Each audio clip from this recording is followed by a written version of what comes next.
Vou fazer algumas indicações históricas aqui, né? Estava conversando com a Solange, né? Eu lembro, eu adolescente, uma vez assistindo aula dela, lá na Igreja Presbiteriana da Moca.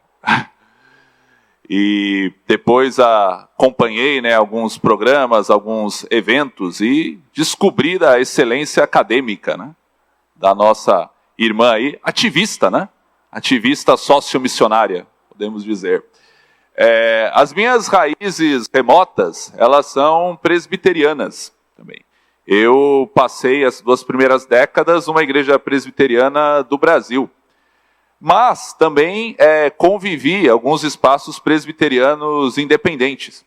A família da minha mãe tem raízes na IPI, a cidade de Bueno Brandão, no sul de Minas, filha da igreja de Ouro Fino. Já ouviram falar? E eu também frequentei, embora não como membro, em períodos assim alternados, a IPI Paulo Silas, na região do Parque São Lucas. E também momentos assim de inspiração, de devoção na catedral lá da Nestor Pestana. Então eu sinto um ambiente assim bem familiar quando venho nesses espaços. Então, pessoal, hoje nós vamos estar falando, né, sobre ministério, esgotamentos e frustrações, iniciando o ciclo de estudos aqui na igreja. Oi? Fazer minha apresentação, é verdade, né? Meu nome é Júlio César, como já foi dito pelo reverendo.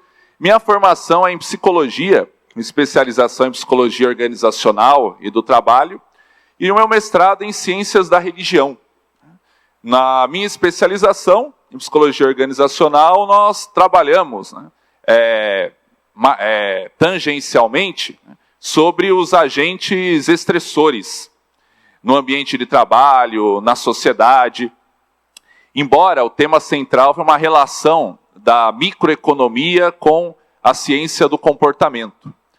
E no meu mestrado, também trabalhei um tema que de alguma maneira vai entrar aqui também, que foi a Declaração de Barmen, um documento produzido pela Igreja Confessante de resistência, né, ao regime nazista que havia cooptado a maior parte da cristandade, tanto protestante quanto católica. Então nós vamos passar direta e indiretamente sobre esses temas estudados, mas concentrando, né, naquilo que foi pedido. Então pedi aí para acionar os slides. Primeiro, ministérios, esgotamento, frustrações. Próximo slide. Frustrações, minha gente. Por que a gente se frustra? É possível viver sem se frustrar? É possível viver sem ter experiências de fracasso? Não, não é possível, né? Basta alguns momentos, poucos anos de vida para verificar isso, né? Que querer não é poder. Mas isso não significa que a gente possa qualificar a nossa vida necessariamente como um fracasso. Então, se perguntar para você se você tem frustrações e você responder que sim, não significa que você seja uma pessoa frustrada. Porque uma coisa é você ter frustrações, outra coisa é você não elaborar essas frustrações, não superar essas frustrações e deixar que as frustrações tenham um veredito, tenham a sentença final para a vida. Então, primeiro, por que as pessoas se frustram? Por não ter alcançado aquilo que elas desejavam. Então, o ministério pastoral. Eu acompanho muitos pastores, até pela minha vida na igreja, como psicólogo, né, atendo pastores, filhos de pastores, e tenho amigos também, pastores em outros ministérios. Porque o ministério pastoral é um dos ministérios possíveis. Depois, no próximo slide, nós vamos especificar. Mas, num primeiro momento, a título de exemplo, por que muitas vezes pastores frustram? Porque na experiência concreta, na experiência direta, percebem que o sonho que tinham, as expectativas que nutriam, elas não condiziam exatamente com as possibilidades concretas de atuação. Então você imaginava que na época do seminário que iria revolucionar a igreja. Que tinha descoberto a fórmula. Meu Deus, como esse pessoal não entende. Nossa, como esse pessoal não... que desse jeito não funciona.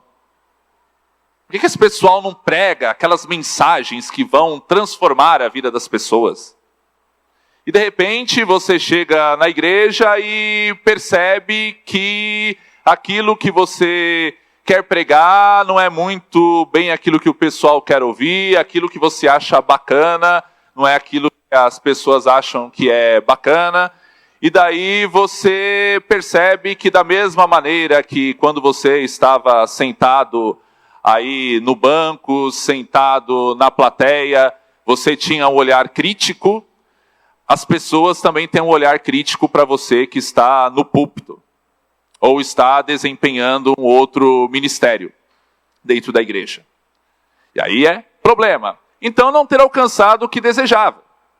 Então é algo muito complicado. Eu tenho convivi já há algum tempo com pastores, até com uma idade avançada, que numa crise de sincericídio, relataram que, meu Deus, eu vou aproveitar agora o meu tempo de jubilação para viver radicalmente aquele evangelho e aquele chamado ministerial que eu tive na juventude.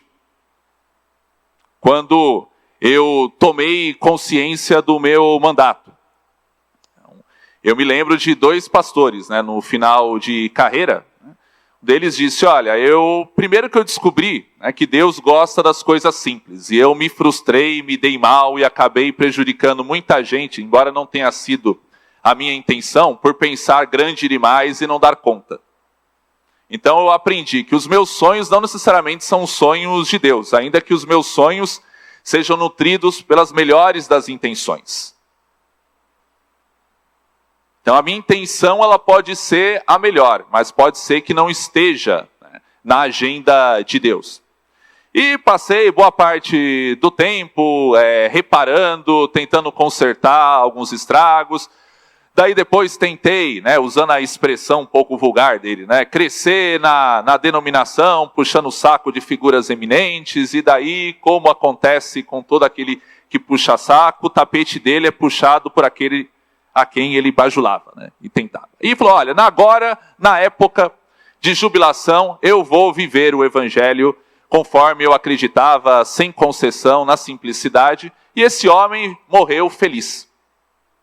Então, sempre é tempo de rever, de fazer releituras. Então, ele conseguiu ressignificar a história dele, como um pastor jubilado.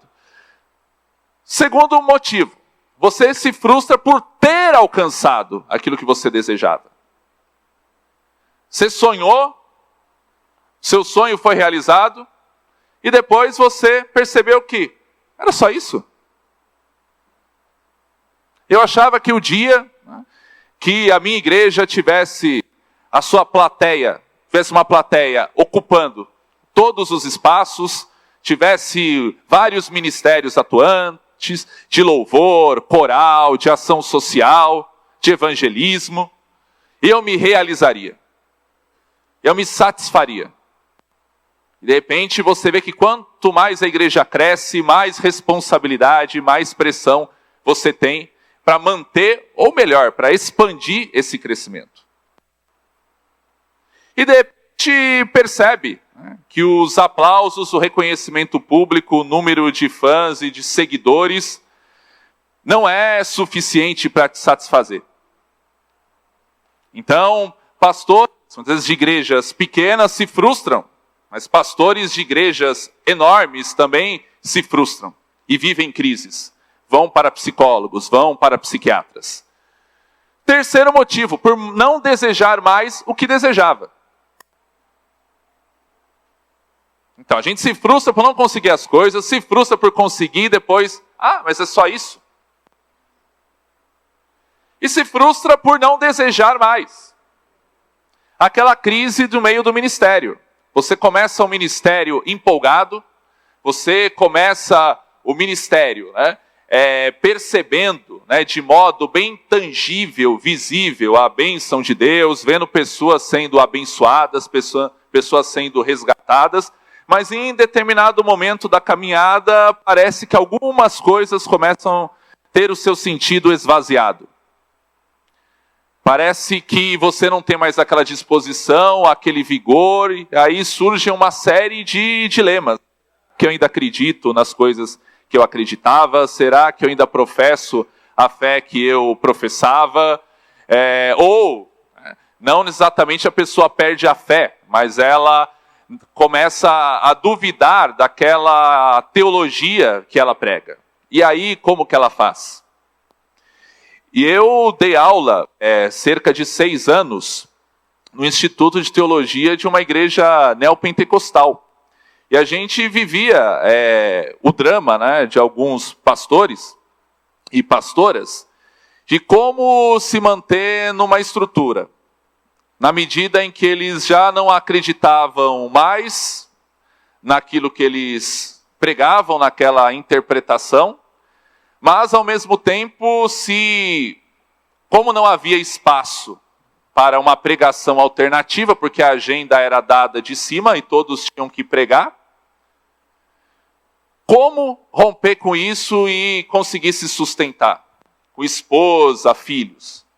Pessoas que foram recrutadas jovens, iniciaram a carreira sem ter nenhuma profissão. E agora, como eu faço? Ou, de repente, pastores das igrejas consideradas clássicas, né, igrejas históricas, que vivem uma crise no meio do ministério, já não sei se eu acredito, como é que eu faço. E daí ele vive aquela crise que às vezes supera, e quando ele supera ele fica mais forte, mais confiante, mas em outros casos ele não consegue superar, e daí ele tenta se esconder, sempre fazendo pregações assim, devocionais, assim, de senso comum, porque tem muita coisa que ele já não crê, embora a igreja creia, e daí quando perguntam para ele tenta sair pela tangente, enfim. Porque e agora nessa altura, com os meus 40, 50 anos, o que eu vou fazer? Entre aspas, eu só sei ser pastor. Ou você que é músico também. Você virou um músico profissional da igreja. Você já nem tem dúvida se crê naquilo que você canta. Só que o seu mercado musical é eclesiástico. Daí você precisa manter uma certa aparência. Porque se você sair do mercado gospel, no mercado secular, você não vai ter nenhum reconhecimento. Nenhuma representação.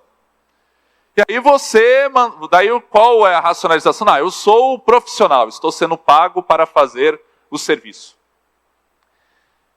A gente se frustra por ter se equivocado sobre o nosso desejo. A gente achava que tinha um chamado, a gente achava que Deus estava soprando numa direção, quando na verdade era o nosso desejo que estava nos instigando numa direção. E é uma tentação, né? A gente tem um desejo, a gente tem uma autodeterminação da vontade, e mesmo sem ter consciência, a gente busca evidências para dizer que Deus está apoiando, que Deus está querendo.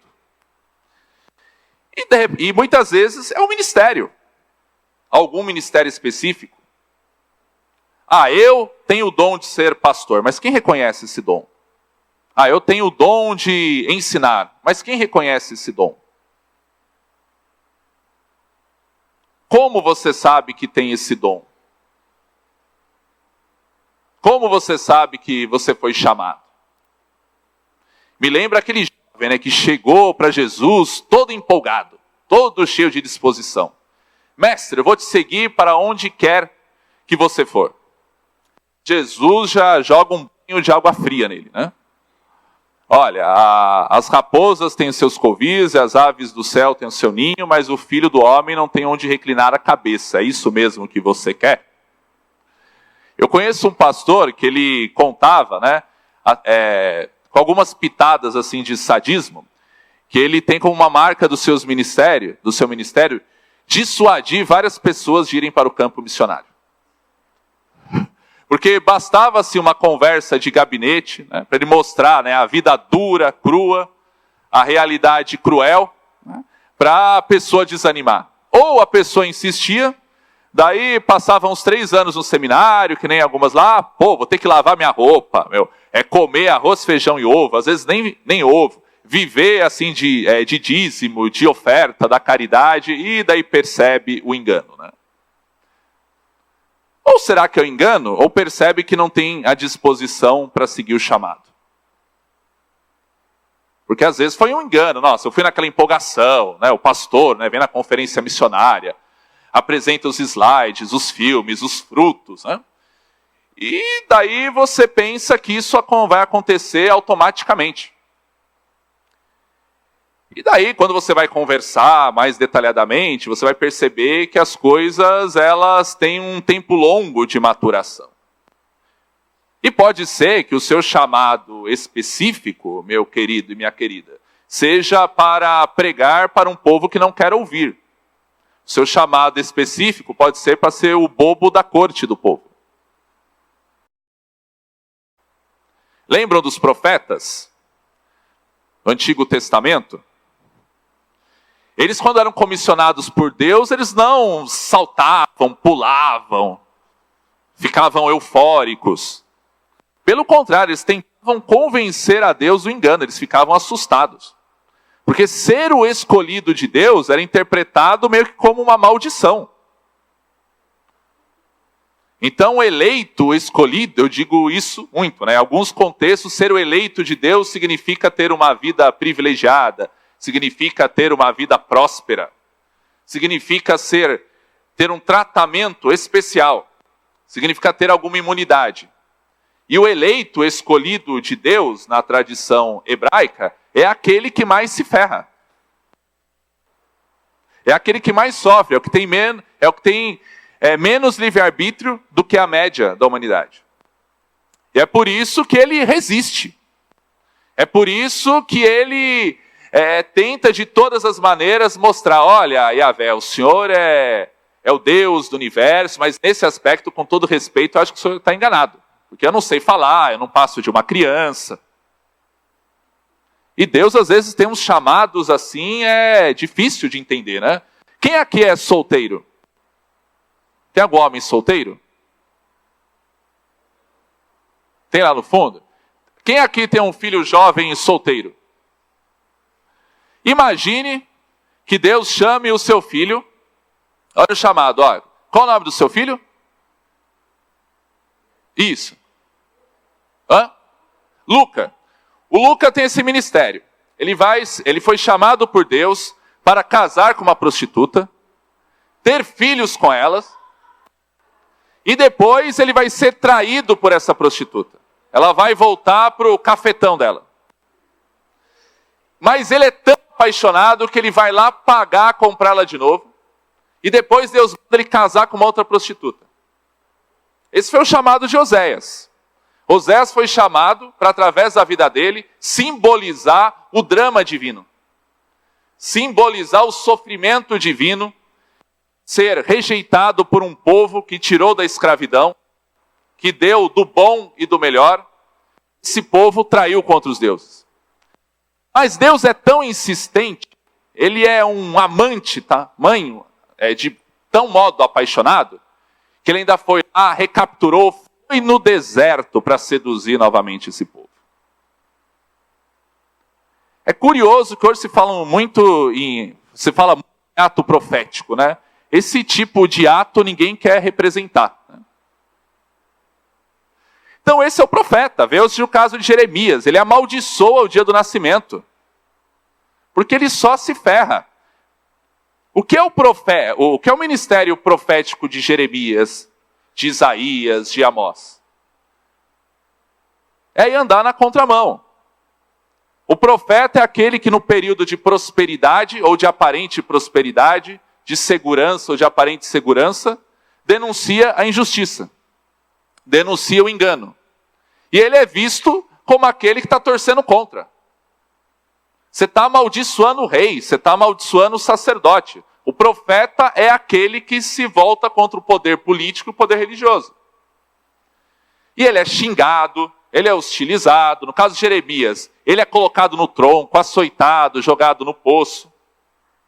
Mas Mas por quê? Porque o profeta é aquele que carrega o sofrimento de Deus. O profeta é aquele, como eu disse, que quando parece que tudo está fluindo, está soprando ao favor, ele está apontando o engano. Mas o profeta é aquele que também que quando a desgraça vem, quando aquilo que aconteceu se cumpre, ele não diz, a culpa não é minha, eu avisei, porque ele sofre a dor do povo. Ele sofre com o povo. Ele não se alegra pela profecia ter se cumprido. Pelo contrário, ele queria que a profecia não tivesse se cumprido. Ou seja, que o povo tivesse arrependido, que o povo tivesse se reorientado. Então é uma frustração, por ter, muitas vezes, não entendido o desejo. O que é não entender o desejo? É não entender de fato o que você estava querendo, ou o que Deus está, ou que antes, o que Deus estava querendo com aquele seu chamado. Então, por ter se equivocado sobre o seu desejo, por não ter reorientado a sua vontade. E aí outra coisa, outro engano, a gente pensar que o ministério e a vocação são realidades lineares. O que é algo linear? Constante. Quando a gente não entende que a vida não é linear, a gente não discerne o ensinamento do Eclesiastes de Salomão, que tudo tem o seu tempo determinado. Tem tempo de nascer, tempo de morrer, tem tempo de ajuntar pedras, de espalhar pedras, tem tempo de abraçar, tem tempo de deixar ir, tem tempo de plantar, tem tempo de colher. E esse tempo, ele não acontece automaticamente, alheio à nossa vontade. Esse tempo, ele acontece quando a gente discerne qual é o movimento, qual é a ação a ser dada. E às vezes, a gente se engana, porque insiste em coisas que já tiveram o seu prazo de validade. A gente insiste em atuar num campo, e o vento está soprando para um outro campo. A gente, nossa, deu tanto trabalho construir tudo isso daqui, fazer essa igreja crescer, e agora Deus está me chamando para começar tudo de novo numa outra comunidade. E nem é aqui em São Paulo, é lá no sertão. O seu chamado não era o nosso chamado não necessariamente é linear. Tanto não é linear que as gerações elas mudam. As preferências, as prioridades, os meios de comunicação, os meios de produção. Isso exige a gente reaprender a falar de Deus, a testemunhar o Evangelho, de geração em geração. Então, o ministério. Vamos lá nos reportar aqui a um trecho da epístola de Paulo aos Coríntios. Há diversidade de dons, mas o Espírito é o mesmo. Diversidade de ministérios, mas o Senhor é o mesmo. Diversos modos de ação, mas é o mesmo Deus que realiza tudo em todos. Cada um recebe o dom de manifestar o Espírito para a utilidade de todos. Então, o ministério, como foi dito aqui, não é apenas o pastoral. O ministério de músico também é o ministério do Espírito. O ministério de diaconia, daquele que serve os necessitados, que é responsável pela ação social, é o ministério do Espírito. O ministério daquele que aconselha, daquele que acolhe, é o ministério do Espírito. Daquele que ensina, é o ministério do Espírito. Daquele que exorciza, é o ministério do Espírito. Daquele que tem o chamado profético para denunciar as injustiças sociais, para lutar pelos direitos dos pobres, dos oprimidos, dos desfavorecidos, age também pelo Espírito. O ministério daqueles envolvidos em causas sociais, em defesa do pobre, em defesa das crianças e adolescentes órfãos, dos idosos abandonados, daqueles que defendem os direitos dos trabalhadores, daqueles que defendem as causas ecológicas, do ambiente. Não é um ministério do Espírito? Nós cremos o quê? Que o Deus da redenção é o mesmo Deus da criação. Nós não cremos que o Deus da criação é o demiurgo, um Deus mau. E que o Deus da redenção é aquele que vai salvar a humanidade e destruir o mundo. Nós cremos num novo céu, numa nova terra. Não? Então o Deus da redenção revelado em Cristo é o Deus da criação. Então o ministério daqueles que defendem as causas ambientais, a preservação do planeta, e que têm essa consciência, né, e fazem isso motivado pelo Espírito de Jesus, é um ministério também do Espírito. É um ministério tão santo quanto o ministério pastoral. E outros ministérios que atuam, né, dentro da instituição igreja. Próximo. Agora nós vamos falar de síndrome de burnout. Aliás, já falamos um pouco, né, elencando essas adversidades. Quem sabe o que é síndrome de burnout? Quem já ouviu falar? O que vocês ouviram falar? Ultrapassou o limite, né? Esgotamento, sobrecarga. Então vamos para a raiz da palavra, né? Então o vocábulo inglês é a junção de duas palavras. Burn, que é queima, e out, que é para fora. Então o sentido aqui empregado é de esgotamento emocional e físico, relacionado ao trabalho. Então os ministros do evangelho, eles trabalham, não trabalham? Não são trabalhadores?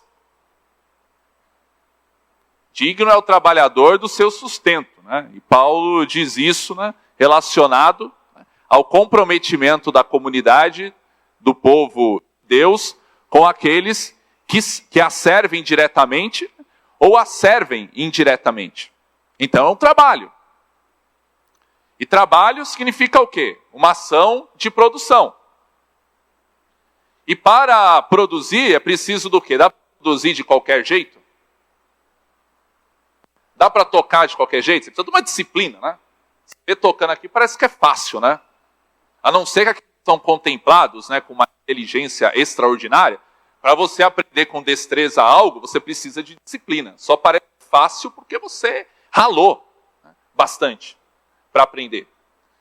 Então, a pressão no trabalho, inclusive do pastor. Nós estamos num templo confortável, não estamos?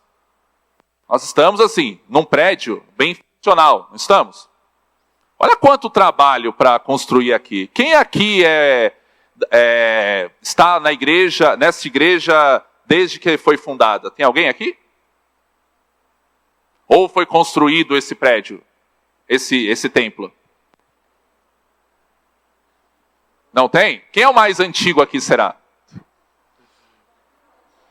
Quem presenciou alguma construção aqui na igreja? Deu trabalho, não deu? Muita oração, né? Muita mão na massa, muita mobilização. Ou seja, as coisas acontecem com muito custo. Então a síndrome de burnout é uma resposta disfuncional e adoecida de estresse a uma exposição prolongada a uma série de agentes estressores de alta tensão. Então, vou cortar aqui. Por que eu coloquei entre parênteses de estresse?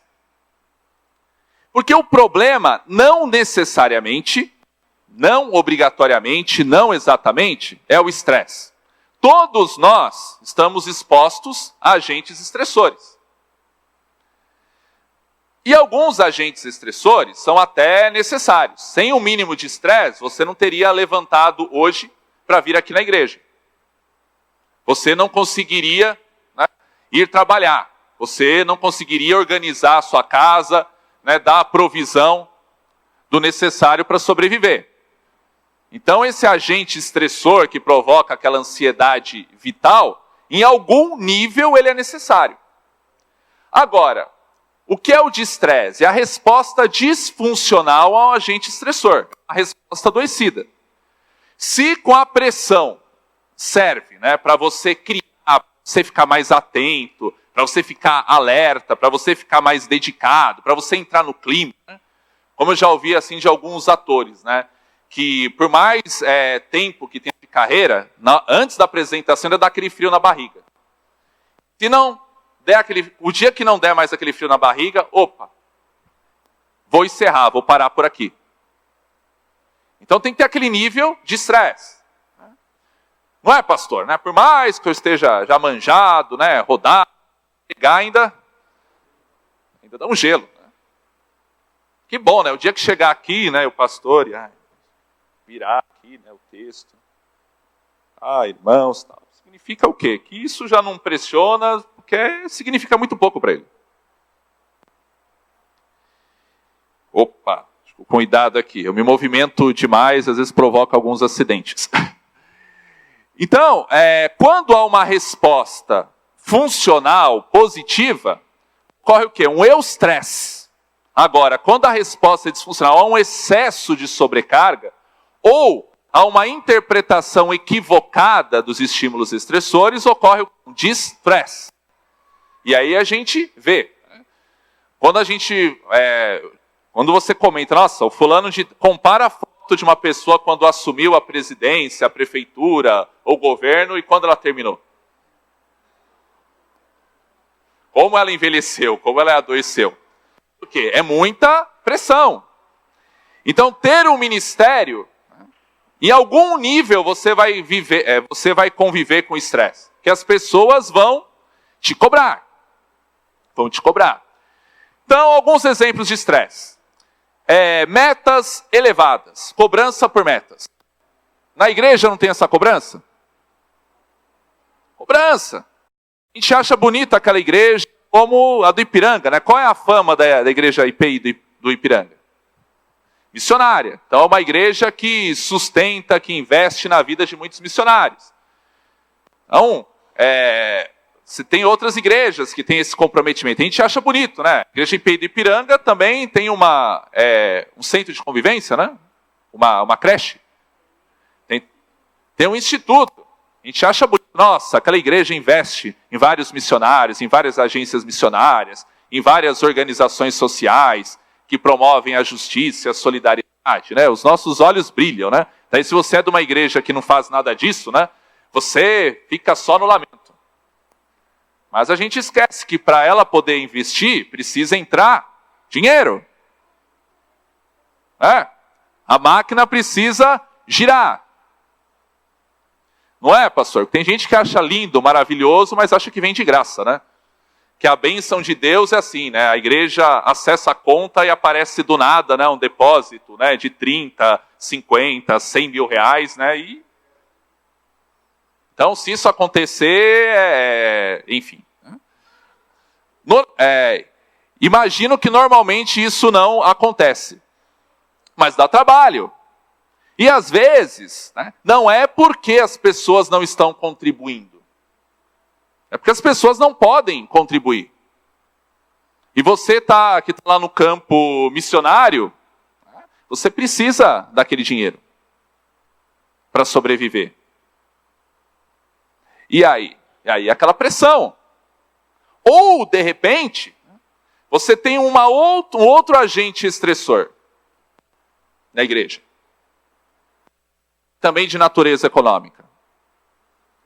Pastor, olha o que você está pregando, porque aquela família não está gostando muito, não. E você sabe, olha, sou aqui tesoureiro e 50% do dízimo provém dessa família. Já pensou o estrago? E tem também uma outra família que também não está gostando. Está certo que ela não contribui muito, mas aquela família é bem popular, isso o senhor sabe. Se ela se indispor com o senhor, ela queima o seu filme. E daí o pastor, meu Deus, o que eu faço agora? Pastor, é o seguinte, esse tipo de louvor também não está atraindo muito público. A gente gosta da sua palavra, é que nem um conhecido se disse uma certa vez para mim. Nossa, lá onde você vai, a gente gosta demais da palavra, mas minha esposa prefere o louvor de tal igreja. Então, dá um jeito aí de adequar o louvor, faz uma pesquisa de opinião, porque a gente precisa manter uma boa plateia. Como é que a gente vai... Você está vendo? Está caindo a arrecadação, e a gente precisa mandar dinheiro lá para os missionários, já está atrasado, eles estão passando necessidade. E aí? O que o pastor faz? O que a igreja faz? Eu não estou propondo para vocês responderem, mas eu estou aqui fazendo uma descrição desses agentes estressores. São realidades. E aí, o que a gente faz? Como a gente se vira? Pressão por resultado, aquela comparação, né?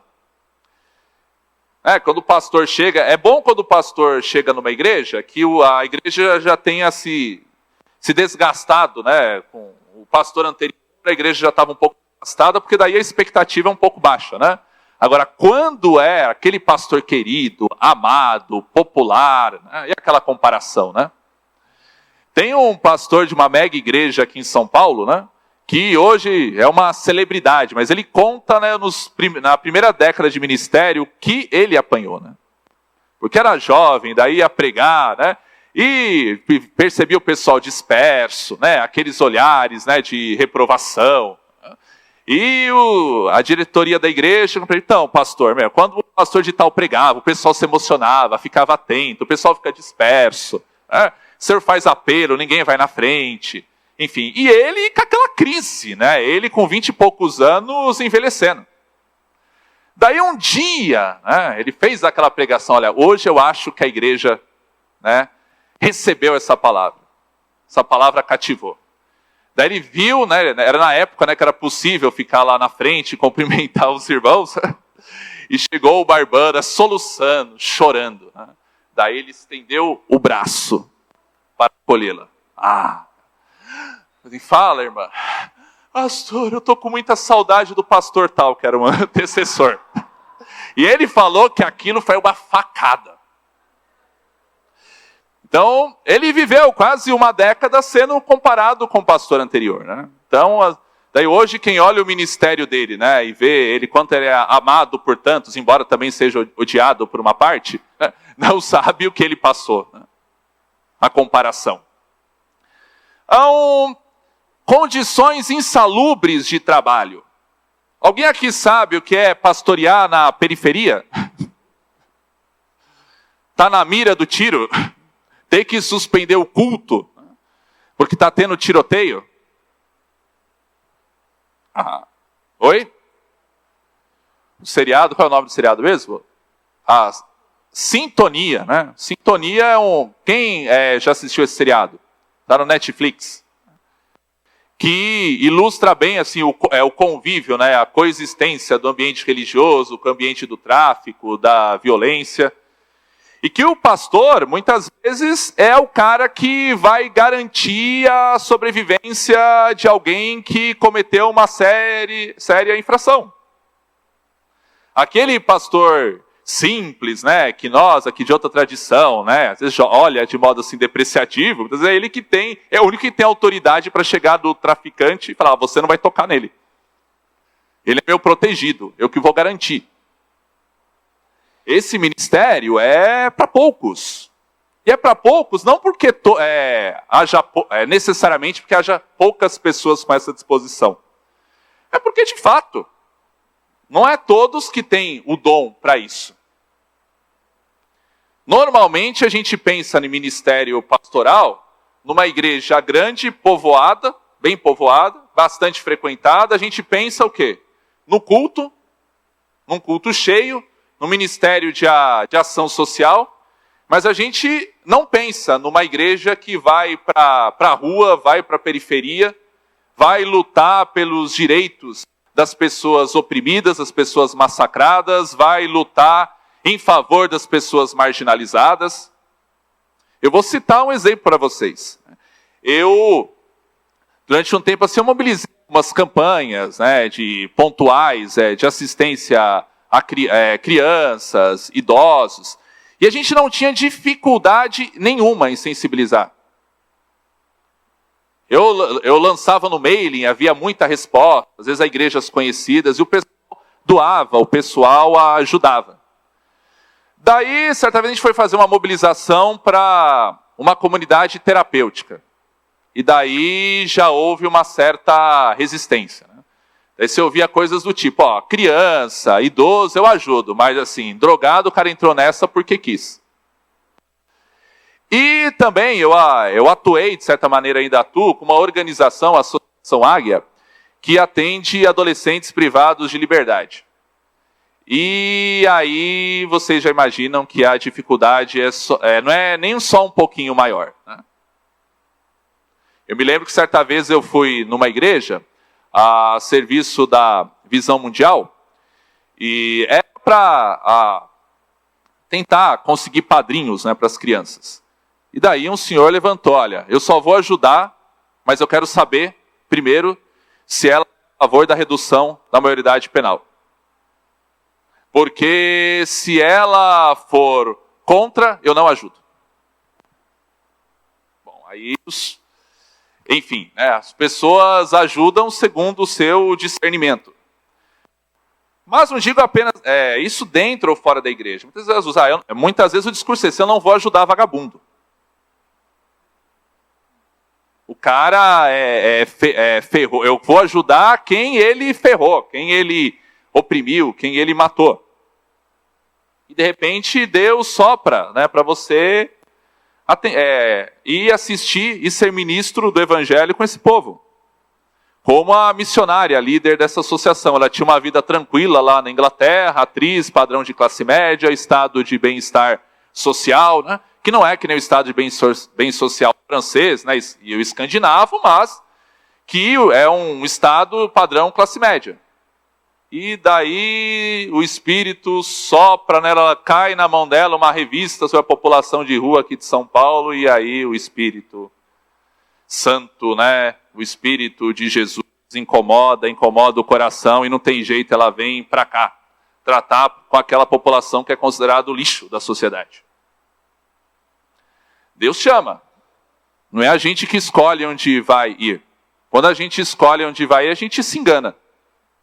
Ainda que aparentemente o nosso ministério seja exitoso, seja quantitativamente expressivo.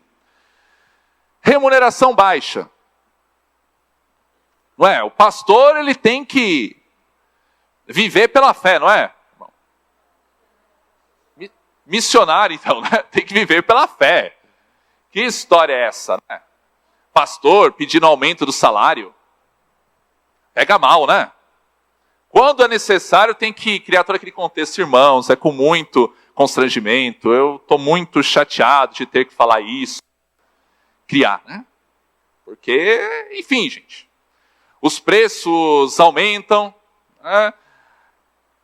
A economia oscila, problemas não programados, não esperados acontecem, e aí? Quem é do grupo missionário sabe disso, né? Então, viver pela fé, né? O que é viver pela fé? Lógico que você tem também aquele polo, né? Tem aquele... muitas instituições religiosas que o líder prega para a igreja viver pela fé, né? Mas ele vive pela fé das pessoas, né? Naquilo que ele prega. Então, temos aí várias realidades, mas certamente não é a realidade da maioria dos nossos pastores. Quem diz que pastor... né? Já ouviram aquela piadinha? Ah, a vida está difícil. Vai ser pastor, né? Acho que eu vou ser pastor. Tem uma... Quem pensa, né, que a vida de pastor é a vida de milionário ou de classe média, né, está redondamente enganado. Mesmo nessas igrejas que pregam a prosperidade financeira como um sinal da bênção, como um bom testemunho do evangelho. Mesmo nas igrejas tipo padrão, classe média, que nem presbiteriana, é um engano também achar que a maioria dos pastores vivem padrão classe média, não é, pastor? Um pastor de nome na denominação, inclusive, que era pastor, agora ele já é jubilado, mas ele foi pastor de uma grande igreja da nossa denominação, uma igreja de classe média alta. E uma certa ocasião ele estava sendo contestado por alguns irmãos da igreja, porque ele não se vestia num padrão adequado para o nível da igreja. E aí essa conversa chegou até o conselho. E aí ele, numa atitude assim de confronto, ele falou: olha, tudo bem, se os irmãos me derem uma cota de valor, não precisa nem me dar em dinheiro, só deixa lá agendado lá na loja tal e na loja tal, eu vou lá buscar roupa e me visto no padrão que os irmãos estão querendo que eu me vista, porque eu tenho que escolher entre sustentar minha família ou me vestir bem para a igreja. A conversa acabou ali, mas não é o nosso caso aqui, né? Graças a Deus. Mas será que ele está fazendo ele está fazendo uma opção, assim, um voto de pobreza, ou é a igreja que está colocando ele numa situação em que ele não tem como optar? Então, há de se pensar nisso. Então, falta de reconhecimento, né? Em algumas denominações, como eu disse para vocês, eu dei aula e atendo, né, pastores e pastoras que vivem a realidade de ter que manter, sob hipótese alguma de relativização, a imagem, né, de um pastor vitorioso, um pastor saudável. Daí uma pastora comentou comigo, né, que quando ela fica doente, em hipótese alguma, ela pode pedir oração para a igreja. Hipótese alguma, no caso dela ter que se ausentar, ainda que seja por um resfriado, a igreja pode ficar sabendo. Então, qual é a orientação? Que hoje, né, ela teve que ficar, por inspiração de Deus, em jejum, em recolhimento. Porque se o pastor ele adoecer, que mensagem ele vai passar? Que não é uma pessoa vitoriosa, determinada. Ele prega que pela fé, né, você supera todos os obstáculos. Pela fé, né, você expulsa, né, os demônios, né, da gastrite, da úlcera e do câncer. Como é que ele vai fazer? Mas assim, na igreja, eles pregam ainda que doença é coisa do demônio? Não, eles falam que você pode usar remédio, só que se você não tem fé suficiente. Agora, o pastor é outro status, né? Então, o pastor não pode ser um membro comum, né? O pastor tem que ter as virtudes extraordinárias. Assédio moral e sexual, gente. Então, ou é algo assim alienígena à igreja? Greenleaf, outra série do Netflix, quem aqui assistiu? Ela diz algo assim, não tangível, não perceptível na realidade. Então, quando eu dei treinamento para a equipe de vendas de um grande empreendimento imobiliário, eu percebi uma realidade que alguns pastores também comentavam, que passaram por algumas grandes marcas do mercado religioso, né? Que a gente estava tentando introduzir uma nova cultura no relacionamento, uma nova cultura de gestão, uma cultura humana, chamada assim de gentil corretor. E o que se percebeu, principalmente daqueles que já tinham alçado a condição de gerente? Quando eu era corretor, eu fui massacrado, pressionado. Agora que eu vou virar gerente, eu vou ter que tratar de modo diferente? Como eu já ouvi de alguns pastores, não, que lá faz parte assim, o líder humilhar, esculachar, mas é para ver se você tem resistência, para ver se você tem resiliência. Não é uma virtude, né, suprema hoje do mercado? Você aguentar a pressão, mas não deformar e voltar. Então eu aguentei, eu tenho um couro duro. Então você tem que dar pancada, você tem que fazer esse pessoal sofrer para ver se aguenta. Fraco não trabalha com a gente. Fraco não tem espaço no nosso meio. Se no primeiro esporro você chorar, baixar a cabeça, e uma grande parte não aguenta. Assédio moral e sexual, pessoal. Eu vou dar uma acelerada, mas a gente sabe dessa realidade. Infelizmente, para vergonha nossa, aqui eu estou dizendo vergonha nossa, falando da igreja de um modo geral. Nós somos uma das populações com maior índice, né, de assédio sexual, de assédio moral, né, violência sexual. Na Fundação Casa, o que eu descobri? Constatei aquilo que eu já tinha ouvido de vários missionários. A maior parte da população é evangélica. Nas ruas, quando eu trabalhei como agente socioeducativo, também, pelo menos na minha experiência, se fizesse uma pesquisa, a maior parte era evangélica. Conversando recentemente com um missionário que atua ali na Cracolândia, com prostitutas e travestis, a maior parte também tem alguma passagem ou é filha de evangélicos. Então, o que está acontecendo? E daí você vai ouvir um pouco da história das pessoas e muitas vezes você descobre, né, histórias de assédio na origem. Então, alguns sintomas físicos, né, da síndrome de burnout. Fadiga, né, que é o cansaço. Né, você não aguenta mais, só de pensar de ir na igreja, meu Deus, você já começa a tremer. Você já começa a chorar. Pastor que está com burnout, o culto é domingo, na sexta-feira ele já começa a suar frio. Na sexta-feira ele já não consegue dormir. Cefaleia, o que é cefaleia? Dores de cabeça, né? Então, constante, pessoal. Insônia, a pessoa não consegue dormir. Ou hipersonia, né? A pessoa tem um sono prolongado. Taquicardia, hipertensão, úlcera, gastrite. Não precisa ocorrer todos esses sintomas para que seja caracterizado a síndrome de burnout. Porque a síndrome de burnout, ela se confunde também com síndromes depressivas.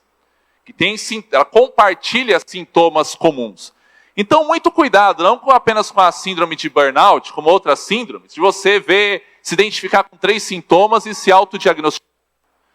Porque para ter uma síndrome, primeiro, precisa ter uma presença constante, né, ininterrupta desses sintomas. Então, se você se encontra nesse estado um pouco menos assim de um mês, liga o sinal de alerta. Às vezes, você vai sentindo essa deterioração, você vai percebendo, e daí não é por causa do envelhecimento, que você está gastando mais combustível para fazer o mesmo percurso nas mesmas condições de trânsito. Às vezes é de modo aparentemente abrupto, porque você vai sufocando, você vai reprimindo, mas tem uma hora que explode. Explode, às vezes, assim, em ataques assim que provocam sequelas irreversíveis. Sintomas psicológicos, autoestima rebaixada. Lembra, pressão por metas. Você não consegue atender as metas, eu sou um fracassado. Porque sempre o modelo de sucesso é apresentado. Aquele modelo de sucesso, eu pego o Mateus aqui como modelo de sucesso. Gente, o Mateus conseguiu. Se você não conseguiu, a culpa é sua. Não é aquela coisa, né? Se você veio para a igreja, né, sua vida melhorou, o mérito é da igreja. Se sua vida piorou, o problema é seu. Ou é falta de fé, né, ou é algum pecado oculto, né? Em você, ou na sua mãe, na sua bisavó. Certamente, o problema não é nosso. Porque, olha, o Mateus está próspero, olha o pastor como está saudável, olha o casal aqui como está abundante, né, em frutos. Então, há algum problema. O problema é seu. Sentimentos de culpa e fracasso, ideação suicida. Então, o burnout é um fator de risco, né, para suicídio. Então, significa que todos? Não. Significa que a maioria? Não. Mas significa que, em alguns casos, isso pode acontecer. Então, fique em alerta, porque não é apenas o esgotamento físico, né? É também o esgotamento emocional. E esgotamento emocional tem a ver o quê? Com uma pressão desmedida que gera esses sentimentos de culpa, menos-valia, de humilhação. Porque tem sempre alguém que vai ser comparado com você, para você se sentir inferior. Mas vamos para a Bíblia, né, pessoal? Pouco falamos aqui da Bíblia, daí nem vai parecer uma aula de escola dominical. Vou passar rápido aqui. Lembram do Moisés? Moisés tentou convencer a Deus que ele não era a melhor pessoa para ser profeta, porque ele não sabia falar, mas Deus insistiu, e daí Deus insiste e não tem jeito, né? Mas teve uma situação complicada, né? Que Moisés ouviu o povo chorar. Cada família à entrada da sua tenda. A ira de Yahvé se inflamou com grande ardor. Moisés sentiu-se grandemente desgostoso e disse a Yahvé. Yahvé é o Senhor, né? Quando está lá escrito na sua versão Senhor, é Yahvé. Quando é Deus, é Elohim. E Moisés vai falar com Yahvé. Porque o povo, lembra, Moisés é o líder, né, do povo no Êxodo. é o líder da fuga do Egito. Enfrenta o faraó. E daí o povo no deserto já começa a atormentar. Já começa a azucrinar a vida dele. Mas isso começou antes, você lembra? Moisés viu, né, um compatriota sendo oprimido, ele foi lá e matou, né, o soldado egípcio. Daí ele foi tentar apartar dois hebreus que estavam brigando. E o que um dos hebreus fala para ele? Vai querer fazer o mesmo que você fez com o egípcio? Opa, ele pensando que ia reconhecer, né, o mérito, né, de ter feito justiça em favor de um compatriota. Pelo contrário, um próprio compatriota se volta contra ele. Moisés, a despeito desses feitos, a despeito dos milagres, não consegue manter a fidelidade do povo. E aí ele vai falar com Deus: olha, por que eu não achei graça a teus olhos, visto que me impuseste o encargo de todo este povo? Fui eu, porventura, que concebi todo esse povo? Olha, esse povo aqui é seu. Olha, isso que ele está dizendo para Deus. Não foi eu que criei ele. Por que esse peso está sobre os meus ombros? Fui eu que dei a luz para que me digas: leve em teu regaço, como a ama leva a criança no colo, a terra que prometi sob juramento a seus pais? Onde acharei carne para dar todo esse povo? O povo estava com saudade do Egito. O quê? Sair da escravidão no deserto, esse maná, já enjoou, já cansou, já esgotou, não aguento mais. E o que tinha no Egito? No Egito tinha carne, tinha pepino, tinha cebola, né? Cebola, não sei como, né? Mas estavam com saudade, né? Tinha fartura, vários legumes. E aqui nesse deserto, o povo com saudade do Egito, com saudade da escravidão. E queria carne. E ficava pressionando, enchendo as paciências de Moisés. Dá-nos carne para comer. Não posso eu sozinho levar todo esse povo, é muito pesado para mim. Quem aqui já fez essa oração a Deus? Não precisa responder, não. Eu não aguento mais, meu Deus. Já brigou com Deus, né? Os profetas tinham uma intimidade, né?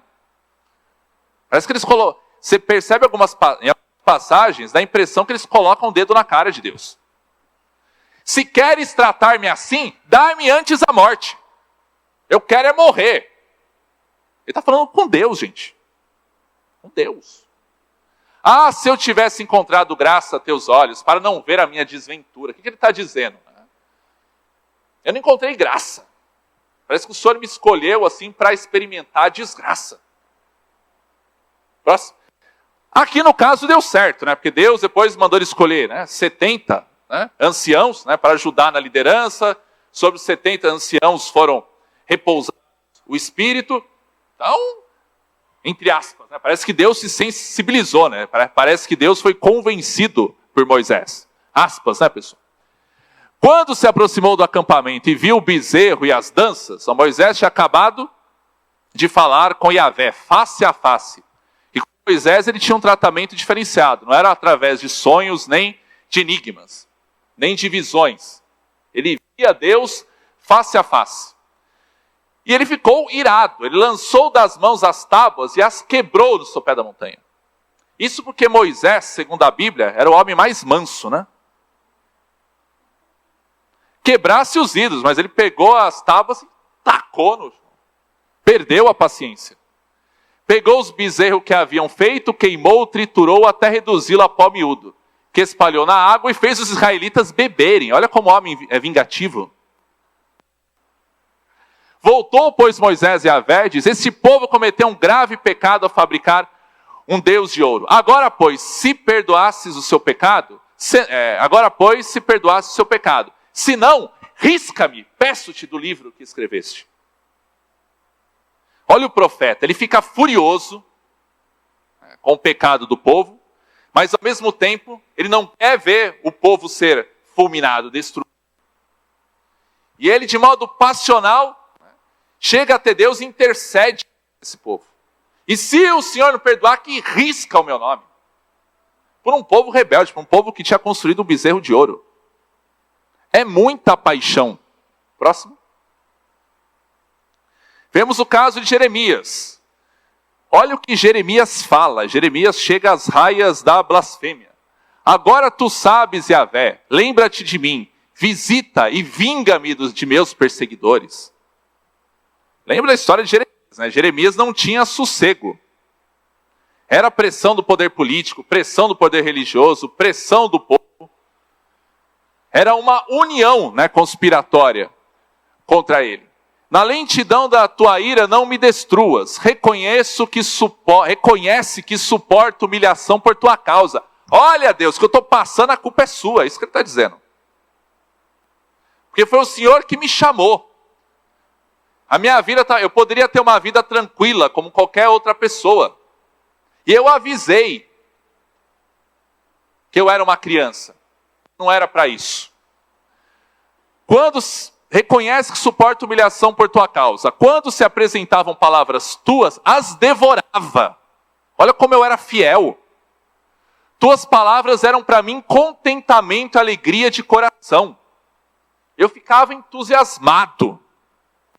Lembra disso. Não esquece.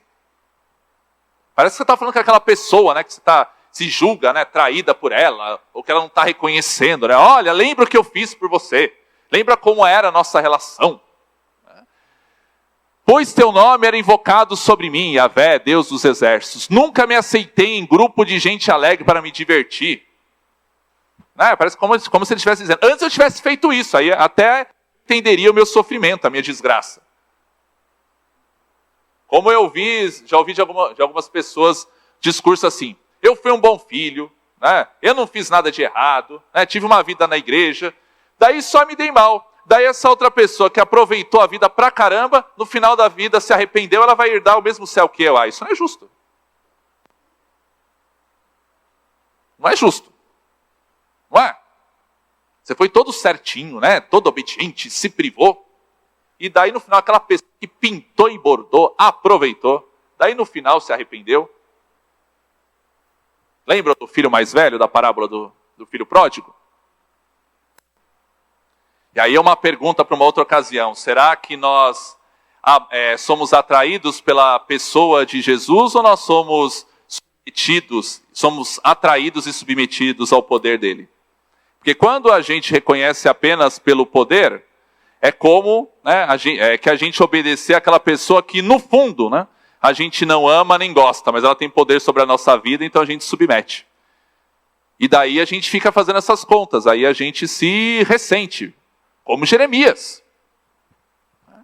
Por causa da tua mão me assentei sozinho, pois tu me encheste de cólera.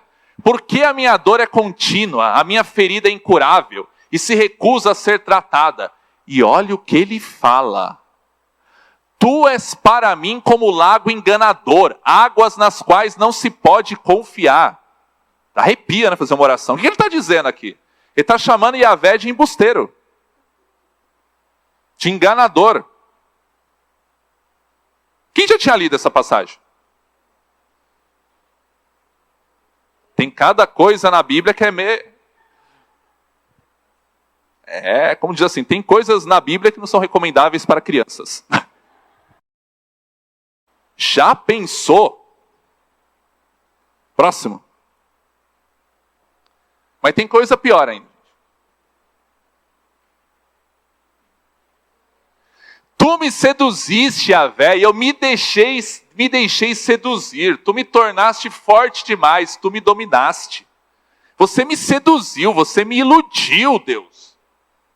Sirvo de escárnio todo dia, todos zombam de mim.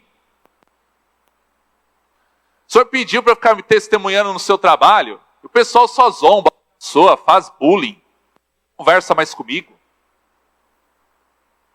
O que é isso? Porque sempre que falo devo gritar, devo proclamar violência e opressão? Porque a palavra de Yahvé tornou-se para mim opróbrio e ludíbrio todo dia. Quando pensava, não me lembrarei dele, mas aí o que tem? Aí é uma reação também de paixão com Deus. Né? O profeta protesta, briga, mas depois o que ele diz? Quando pensava, não me lembrarei dele, já não falarei em seu nome, cansei, Deus, briguei, não vou pregar mais. Se é para se ferrar, eu vou me ferrar. Vou morrer. Até porque não havia no imaginário, aquele contexto religioso, a ideia de inferno. Então, eu quero morrer, quero ser destruído, é melhor. Mas e o que acontece? Então isso era em meu coração como fogo devorador, encerrado em meus ossos. Estou cansado de suportar, não aguento mais, estou bravo com o Senhor, mas continuo seduzido, continuo fascinado. Olha a ambivalência de Jeremias. Próximo. Mas ele descompensava de novo, né? Maldito o dia que eu nasci. Olha o profeta, o homem de Deus, olha as coisas absurdas, né? Que ele fala. O dia em que minha mãe me gerou não seja amaldiçoado. Maldito o homem que deu a meu pai a boa nova. Nasceu-te um filho homem. Maldito esse homem, antes minha mãe tivesse me abortado. E lhe causou grande alegria. Que esse homem seja como as cidades que Yahvé destruiu sem compaixão. Olha o coração sanguinário, né? Quanta vingança, quanta cólera. Que ouço o clamor da manhã e o grito de guerra ao meio-dia, porque não me matou desde o seio materno, para que minha mãe fosse para mim o meu sepulcro e suas entranhas estivessem grávidas para sempre. Por que saí do seio materno para ver trabalhos e penas e terminar os meus dias de vergonha? Na história de Jeremias você não vê, né? Aquele episódio, mas valeu a pena, Deus restaurou a sorte. Ei, irmãos, quem quer receber um chamado desse? Mas e se Deus chamar, o que a gente faz? Jonas tentou fugir, daí não teve jeito, né? Não tem o que fazer, chora e vai, né? Mas vocês lembram de Elias? Elias era o cara valente, ia para o enfrentamento, também tinha oposição, né, do rei Acabe, né? Elias profetizou no reino do norte, e da esposa Jezabel, ia para o enfrentamento com os profetas, né? Então, há um precedente bíblico para a guerra dos deuses, que nem uma igreja fez aí, né? Elias chamou os profetas, vamos sacrificar, quero ver se os seus deuses vão ouvir. E ele provou, né? Que Yahvé era o Deus, é o Deus verdadeiro. Então ele sofreu perseguição do rei, sofreu perseguição também religiosa, mas ele se manteve em pé, até que um dia que aí a pressão foi demais. Jezabel, né, determinou que não sossegaria enquanto matasse Elias, e daí Elias fugiu e falou assim, não, para mim já deu. Tem uma hora que cansa. Não tem? Parou, cansei, já suportei demais, não preciso mais disso. E ele pediu para Deus morrer. Esgotou, parou. Não aguento mais. Aquele homem valente, né, aquele homem guerreiro, determinado, chegou uma hora que teve as suas forças esgotadas. E o caso de Jonas também, né? Lembra, Jonas? Jonas não queria pregar. E tinha um bom motivo. Que ele apresenta aqui. Jonas foi pregar para quem? Para qual cidade? Ele foi enviado para pregar? Nínive. Nínive fazia parte de qual império? Qual império? Assírio. A relação do império assírio com o império com o reino de Israel era uma relação pacífica? Horrível. Com um país inimigo, você vai pregar. E Jonas fugiu, né? Foi para uma outra cidade, mas aí veio a tempestade. Ele percebeu que eles iam morrer todos por causa do pecado dele. Daí falou, podem me lançar no mar. Então ele teve essa consciência, não vou deixar vocês se ferrarem por minha causa. E daí orou, Deus libertou e ele foi para Nínive. Pregou e o pessoal se arrependeu. E aí ele ficou furioso. Porque quando se arrepende, daí Deus quer perdoar, né? Não é? Você vive aquele modelo de virtude cristã, né? Daí o Mateus, assim, passa os seus 80 anos aprontando, mas daí ele se converte e Deus se alegra com isso. Deus se alegra. Se pelo menos ele não se arrependesse, daí você tem aquela alegria do ressentido, né? Ele vai se ferrar. Vai se ferrar, pelo menos, né? Era uma crítica, né, que um filósofo Nietzsche, né, fazia aos cristãos, né? Ele dizia que no fundo o cristão não amava a Deus, não amava Jesus. Ele tinha medo da punição, ele tinha medo do inferno. Então, o que ele fazia, né? A satisfação estava em ver os vitoriosos, aqueles que não vivem inibidos, constrangidos, né, pela moral. Ele tinha o quê? Ele tinha inveja desse público. Mas qual era a satisfação? Ver esse pessoal se ferrar. Porque no fundo ele não tinha coragem de viver a vontade dele. Ele usava essa desculpa que era temor a Deus, mas enfim, no fundo ele tinha raiva de Deus por trás desse temor. Infelizmente, esse diagnóstico ele é verdadeiro para uma parte significativa daqueles que se dizem cristãos.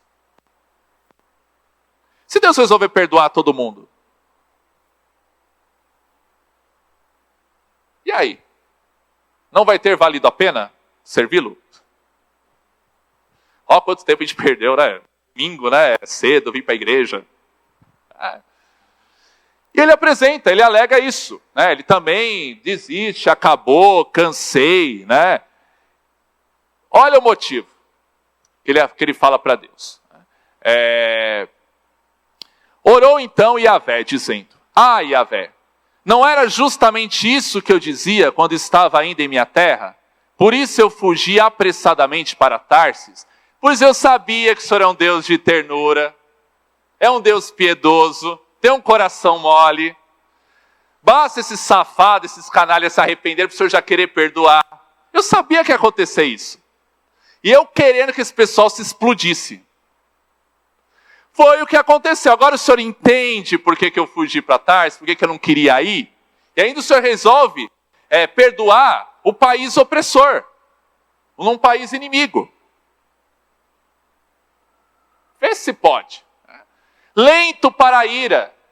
É lento para a ira, né? O pessoal aprontando o máximo e a vida continua aparentemente boa para essa turma. Deus não ferra logo. Quer saber de uma coisa? Né? Eu vou também tentar aprontar, porque parece que esse pessoal vive mais feliz. É isso que ele está dizendo. E rico em amor e que se arrepende do mal.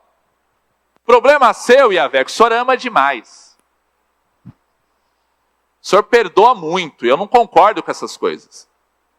Eu acho que isso é um dos motivos que faz muita gente aí viver alheio, né, à sua vontade. Que faz muita gente, né, viver na injustiça, viver na promoção do mal, na promoção da iniquidade. Porque o Senhor é muito misericordioso. Se o primeiro ato de injustiça, se a primeira iniquidade fosse punida, esse povo andava direito. Mas o Senhor gosta de perdoar. E aí, né, vai pregar, o pessoal se arrepende. Olha o que acontece. Mas agora, Yahvé, toma, eu te peço a minha vida, pois é melhor para mim a morte do que a vida. Jonas saiu da cidade e se instalou-se ao leste da cidade. Lá construiu uma tenda, assentou-se à sua sombra para ver o que aconteceria na cidade. Yahvé, Deus, fez crescer uma mamoeira sobre Jonas para dar sombra à sua cabeça e libertá-lo do seu mal. Jonas alegrou-se grandemente por causa da mamoeira. No outro dia, ao surgir da aurora, Deus mandou um verme que picou a mamoeira, a qual secou. Quando o sol se levantou, Deus mandou um vento oriental que açoita. O sol bateu na cabeça de Jonas e ele desfalecia. Então pediu a morte e disse: é melhor para mim morrer do que viver. A mamoeira, né, que tinha sido motivo para Jonas, né, se reanimar, foi ferida. Então, agora eu quero morrer, né, porque antes uma mamoeira do que ver esse pessoal. Ele sofreu mais pela mamoeira do que por causa do povo. Ele se entristeceu mais pela mamoeira do que se alegrou pela conversão de um povo. Conversão por causa da sua pregação. Então alguns profetas sofrem porque ninguém se converte com a pregação, mas tem um caso aí de um profeta que sofreu porque o povo se converteu com a pregação dele. Ele queria mostrar, você vai se ferrar só para eu falei, eu avisei. Bem que eu falei. Próximo. Vamos para... Mas nós também temos, poderíamos ir lá também para Paulo, né, que conta, né, numa das epístolas, que passou uma tribulação tal que ele chegou a se desesperar da própria vida. Numa das cartas da prisão, o que ele diz? Todos, ou quase todos, né, me abandonaram. Veja bem Paulo, né, uma vida de judeu de classe média, rabino. Rabino tinha poder político, gente, no Antigo Império. O Sinédrio tinha uma relativa autonomia para julgar e legislar sobre a vida dos judeus, ainda que sob o Império Romano. Lembra-se da morte de Jesus? Foi um acordo do Sinédrio com o Império. Mas quem entregou a cabeça de Jesus foi o Sinédrio. Uma vida tranquila, um cidadão romano. O foro privilegiado não é de hoje, né? Vocês lembram que Paulo ele teve um julgamento diferenciado em relação aos outros apóstolos. Ele tinha o direito, né? Também, quando Paulo foi preso, né, por engano, né, injustamente, ele reivindicou o direito. Que é esse negócio aqui? O pessoal me prendeu injustamente, agora quer que eu solte? Não, eles que venham aqui pedir desculpa. Paulo era marrudo também, né? Mas nós temos também histórias em que no final do ministério, a despeito de todas as dificuldades, a despeito de todas as perseguições, foi possível contemplar a fidelidade de Deus. Josué sucedeu Moisés, levou o povo à terra prometida. Passou por uma de agruras, de perseguição, insatisfação, mas pôde no final da vida dele dizer o seguinte: eis que hoje eu vou pelo caminho de toda a terra, reconhecei-o de todo o vosso coração e de toda a vossa alma, que de todas as promessas que Yahvé, vosso Deus, fez em vosso favor, nenhuma ficou sem cumprimento. Tudo se realizou em vosso favor e nenhuma delas falhou. Ele foi fiel até o fim. E a fidelidade dele, o chamado dele, permitiu contemplar a conquista da terra prometida. E o próprio Paulo, o que o Paulo percebeu? Numa carta também da prisão. Que em Cristo, ele tudo pode. Tudo pode não no sentido triunfalista, que nada me abala, sai da frente que eu estou passando. Mas por que ele percebeu? Porque ele passou por momentos de fartura e momentos de privação. Momentos de alegria, de tristeza, de honra e de humilhação. E ele percebeu que nos momentos de alegria, ele não se empolga, e nos momentos de tristeza, ele não precisa se desesperar. Então ele aprendeu a viver contente em toda qualquer situação. E por que ele aprendeu? Entre outros motivos, porque na privação ele experimentou o tratado de Deus. Chegou momentos ele ficar desesperado. Mas dificilmente, isso eu acredito que é uma regra geral, a nossa fé é talhada sem passar por privações, sem passar por momentos de tormenta, sem passar por momentos em que o caráter de Deus, direta ou indiretamente, passa a ser questionado, a bondade. Porque muitas vezes a gente não vocaliza isso, a gente não verbaliza isso. Mas há incômodos anteriores, e Deus sabe. E ao passar por isso, ele aprendeu o quê? Que Deus é bom, né? Deus é bom o tempo todo. A fidelidade de Deus se manifestou na vida dele. E fidelidade também a gente aprende na privação, quando a gente não tem a regularidade, quando a gente não tem a certeza. E viver, né, no ministério pastoral, no campo missionário, é uma prova da fidelidade de Deus. A gente olha a nossa história retrospectivamente e pensa, meu Deus, o tempo era difícil, mas olhando hoje, era para eu ter entrado em desespero. Como foi que eu consegui sobreviver? Deus é o Senhor da história. Amém? Júlio, a gente tem visto notícias de suicídio dos pastores e esse desgaste não é só de pastor. É mais no pastor, né? Talvez a gente não enxergue todo o peso que cai, né? Você falou sobre isso. Mas como é que a gente trabalha isso aqui na igreja, né? A gente está fazendo isso, essa proposta aqui de falar desse assunto já é um trabalho disso, mas como que a gente pode cuidar disso, cuidar uns dos outros e também de fora também? Sim, eu vou... acho que suicídio de pastor...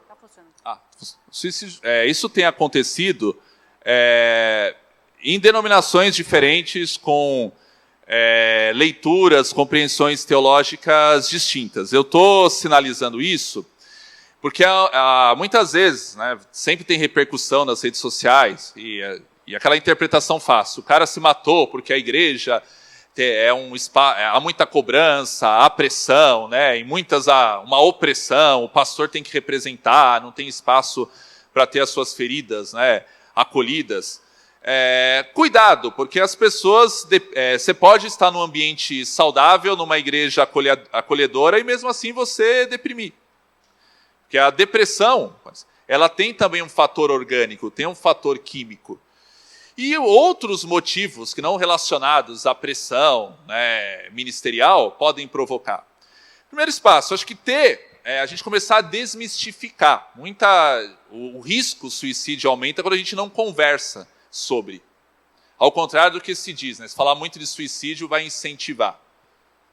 Acho que criar esse espaço de acolhimento e, por exemplo, essas menções bíblicas, eu fiz assim propositadamente, porque muita gente desconhece, mas muita gente vive esses dilemas, essas brigas. Muita gente desejou já a morte, talvez não tenha tentado. Mas eu já atendi gente que fala que por várias vezes ora a Deus quando vai dormir para acordar no céu. Como está insuportável. Mas, alguns sinais, e aí a Manu, acho que pode trazer melhor, ela deu uma palestra ontem, você gostaria de trazer alguns sinais para a gente observar suicídio? Oi. Então, quando a gente fala de suicídio, tem um gradiente, né? Quando alguém fala que quer morrer, né, essa ideação suicida, não necessariamente a pessoa vai ao ato. Né? Então, o que a gente sempre recomenda é que a gente converse com essa pessoa isoladamente. Se isso é só uma fala dela, né? Eu não queria mais viver aqui, eu sou um peso para os outros, o mundo seria melhor sem mim. Né? Então, essas frases são alertas, mas a gente tem que checar, né? Sentar e conversar com essa pessoa, se ela tem um planejamento, né? Porque a gente às vezes fica preocupado, mas não sabe como abordar. Né? Então, quem tem mais intimidade, com uma tranquilidade, né? Falar, tá, Mateus, você está me falando algumas coisas que eu estou ficando um pouco preocupado, mas você quer mesmo fazer isso? Você já pensou em como que você faria isso? Perguntar o como, tá? É uma primeira pergunta de você checar se essa pessoa tem um planejamento suicida, que a gente diz. Então, se ela fala, não, eu estou pensando nos remédios que eu tenho lá em casa, eu coloco ele na mão, eu fico namorando eles, eu fico pensando quantos remédios eu teria que tomar, ou eu quero me jogar na passagem do metrô, né? Como que é esse planejamento da pessoa, né? E aí, se ela fala que ela tem um planejamento, a gente pode checar se ela tem acesso a esses meios letais, né? Então, se é um remédio, se a pessoa tem uma arma em casa, como que é o acesso dessa pessoa a esse meio letal, se é fácil ou não, de acordo com o planejamento que ela tem. E quando que ela vai fazer isso? Falar, tá, então você está me falando que você está realmente querendo fazer isso, você sabe como vai fazer isso, você já pesquisou, você já decidiu qual que é o jeito que você vai menos sofrer. Geralmente a pessoa tende a pesquisar um jeito que ela vai menos sofrer. E quando que você vai fazer isso? Você pensou em uma data? Né? Porque aí a gente consegue montar um plano de segurança, né? E saber se a gente precisa só acalmar essa pessoa para ela conseguir passar por uma crise, ou se a gente vai ter que, né, ir para um serviço de emergência, procurar um pronto-socorro, acionar, né, algum profissional da saúde, procurar ajuda, né, de psicólogo, psiquiatra. Mas essas perguntas, então, são chave, assim, para a gente poder identificar qual que é o risco e o grau desse suicídio, dessa ideação. Tá? Uma distinção que é importante fazer também é de automutilação, comportamento de automutilação e tentativa de suicídio. Embora a automutilação possa evoluir para o suicídio, uma pessoa que se automutila num primeiro momento, ela faz, simplificando, para provocar uma nova dor, né, para desviar o olhar dela daquela dor psíquica, daquela dor emocional. Então, enquanto ela está se cortando, né, ela provoca uma sensação que é mais forte, embora assim, mais suportável por algum tempo do que aquela sensação interna, aquela sensação subjetiva, que se torna cada vez mais insuportável. Agora, ter esse espaço de acolhimento, de quebrar esses preconceitos, acho que mostrar, no caso do ambiente da igreja, que pessoas, né, que foram usadas por Deus entraram em desespero, pensaram em tirar a vida, porque muita gente interpreta isso como uma falta de fé. E garantir, sem dúvida, esse sigilo. o espaço. Sintomas, né? E ela se identifica nisso, né? Não necessariamente um pastor ou ministro de louvor, mas qualquer profissional que está aqui hoje. Qual que é o primeiro caminho para buscar o tratamento? Primeiro psicólogo, psiquiatra, enfim, quais são os caminhos? Bom, alguns sintomas, há sintomas físicos e sintomas psíquicos. Então, cabe, quando você percebe essa prevalência, você pode procurar no primeiro momento um psicólogo. Agora, há sinais físicos assim bem gritantes, né? Dores no estômago, dores frequentes de cabeça. E aí você deve procurar primeiro um clínico, né, para ver o que está acontecendo. Porque dependendo da disfuncionalidade física, dependendo do grau e da gravidade, a pessoa não responde uma psicoterapia. Por quê? Porque nós somos corpo, né, nós somos mente, né, somos espírito.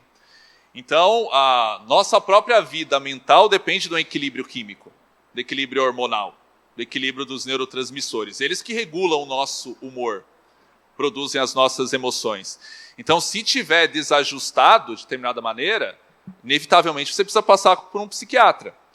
Agora, é um problema cardíaco, independentemente da origem ser emocional, ela não vai ser suspensa apenas com a autodeterminação.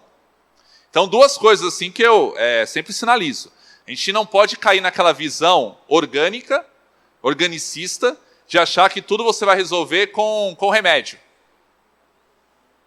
Tudo é uma disfunção, você toma lá uma fórmula e resolve. Mas também não pode cair naquele psiquismo, de achar que tudo é psicológico. Então a pessoa está sofrendo, é que você tem muita mágoa no seu coração, você não tem capacidade de perdoar.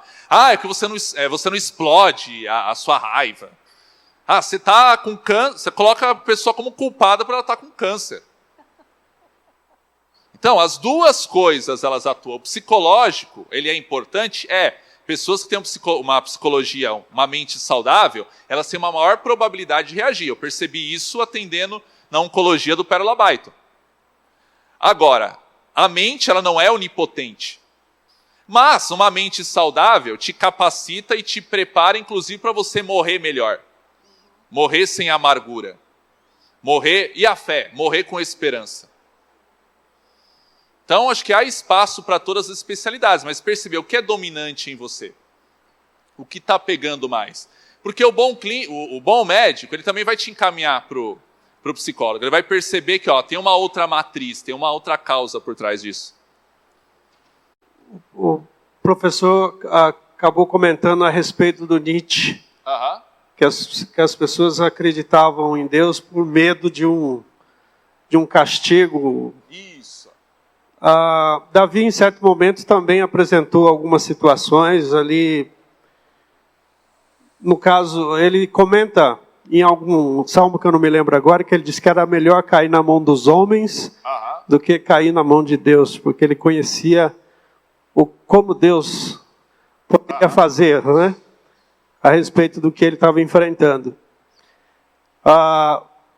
E também no Salmo 73 ele fala, uma referência, depende das traduções, ele diz que quando o coração dele se amargurou, se azedou, ele sentia picadas nos rins.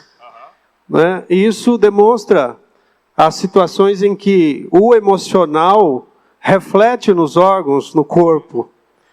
E como o colega aí atende também pastores, eu também trabalho nessa área da psicoemocional. E eu vejo muito isso. Muitas pessoas enfermas, nessa questão de, incluindo Deus, que Deus quer curar ou não quer curar, ou sofrendo em determinadas situações por conta de um conflito emocional que por uma ocasião, por algum fato, ele vivenciou e não conseguiu resolver essa questão. Então, nem tudo é realmente, como disse aí, medicamentosa, né? Nem tudo é químico, mas uma boa parte ele se origina do emocional mesmo. Sim, e outro elemento, qual é o nome do irmão? Roberto, e tem outro elemento que é o social. O nosso humor não oscila, independentemente das condições sociais. desemprego, queda do poder aquisitivo, essas pressões assim do ambiente de trabalho que leva a pessoa, né, a reagir, né, adoecendo psicologicamente e no corpo também. A cultura também, que às vezes coloca determinados padrões e aqueles que não se ajustam a determinados padrões são marginalizados. Então, quantas pessoas sofrem por racismo? Quantas pessoas sofrem, né, por serem pobres, e por serem pobres automaticamente são discriminadas de participar de alguns eventos? Sofrem porque o corpo, né, supostamente não se adequa, né, ao padrão de beleza. Então você vai ver o sofrimento, isso tem a ver também com as crenças dominantes, as crenças que são hegemônicas na sociedade. Eu faço parte do corpo de psicólogos e psiquiatras cristãos. Quem conhece aqui? Então, o CPPC, ele tem profissionais, né, das mais variadas abordagens da psicologia. Então, se você tem psicólogo que atua com uma matriz psicanalítica, Freud, Winnicott, Melanie Klein, Bion. Você tem psicólogos que atuam com uma abordagem comportamentalista, outros junguiana, humanista, Dasein-análise, entre outras, mas que têm em comum a identidade de fé cristã. Então, o CPPC atua há mais de 30 anos, né, procurando promover esse diálogo entre a fé e a espiritualidade. Então, nós temos psicólogos espalhados por vários estados, por várias unidades da federação. Nós temos o nosso site, né, que é o cppc.org.br, no qual constam informações. Você vai poder, né, saber se tem algum psicólogo do CPPC perto de você, né, mais acessível. Nós temos profissionais que atendem também online, atendem à distância. Tem as nossas páginas também no Facebook, que vocês podem acessar e obter maiores informações. Então, são psicólogos das mais variadas abordagens, mas todos eles cristãos.